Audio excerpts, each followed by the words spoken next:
Groups in MySciLEARN serve two purposes. They provide access as well as limit access to student data to the appropriate instructors, and they allow for slicing data in different ways.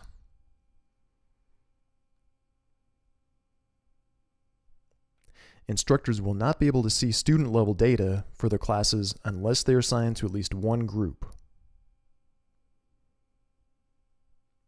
This ability to limit instructor access to specific groups is critical to meet student privacy concerns. Please take some time to understand who needs to see your student data and how it should be organized. The first step is to think about when and where your students will be using Fast Forward or Reading Assistant. If an entire class will be going to a lab and using MySciLEARN at the same time, you may only need one group to track the student's progress. The teacher can be assigned to this group so he or she can see the data. If the lab is managed by a lab coach, then this person can also be assigned to the same group because MySciLEARN allows you to assign the same group to multiple staff members. If students will be taking turns using their computers in the regular classroom and the teacher will be overseeing the program, one group should be sufficient.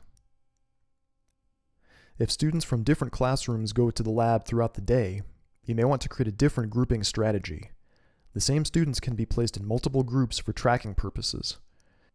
You may have one set of groups labeled by period that are assigned to the lab coach. You may also have another set of groups labeled by teacher and assigned to the teachers. The students would be assigned to both groups. As you can see, you can create groups for any purpose, such as monitoring the progress of a special education class, or even tracking an entire grade. Having the ability to place students in multiple groups makes it very easy to look at the data in different ways. Since groups are assigned by school, this may be a task suited for your school managers in MySciLEARN. Instructors can also enroll new students and create a group for these new students.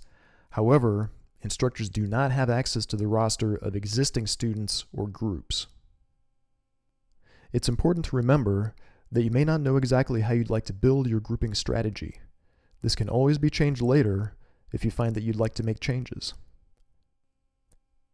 Let's look at how groups can be created. To add a group in MySciLEARN, navigate to the Manage tab, and you'll notice Students is already highlighted. Under Browse by School on the left-hand side of the screen, select a school. This is assuming you have district manager or multiple school access. You may only have access to a single school and may not need this particular step. Next, click the New Group button under the list of schools. Enter a new name.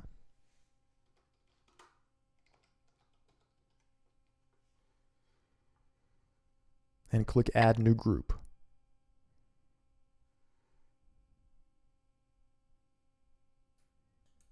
Continue this process until you've added all the groups for this school.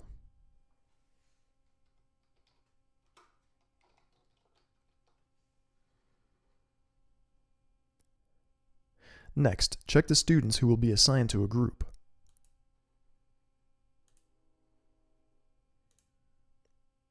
At the top of the screen, click Add to Group. Select one of your new groups, and then click the Confirmation button. Continue this process until you've added all of your students to their particular groups. If you're an instructor and you'd like to create groups, you'll need to click on the Manage tab and assign at least one student. You'll notice right now there are no group features at the top. After enrolling at least one student, you as the instructor will now have access to the New Group button located on the left-hand side. Groups can always be added later.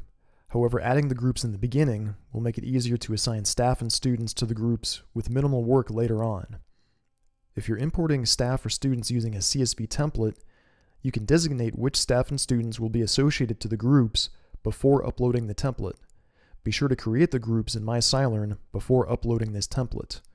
For more information on enrolling staff and students, please view the training modules, Adding Staff, and adding students.